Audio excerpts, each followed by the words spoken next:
প্রথম আলো নিঃশব্দে যা পাতার ফাঁকে ফাঁকে জেগে ওঠে নতুন দিনের স্বপ্ন। পাখিদের মিষ্টি ডাকে ভেঙে যায় রাতের নীরবতা। কুয়াশার সাদা চাদর ধীরে ধীরে সরিয়ে দেয় সূর্যের সোনালি স্পর্শ।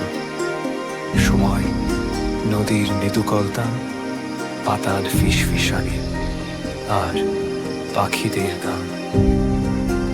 এখানে শান্তি খুঁজে নিতে হয় না, শান্তি নিজেই এসে বসে হৃদয়ের জানালায়।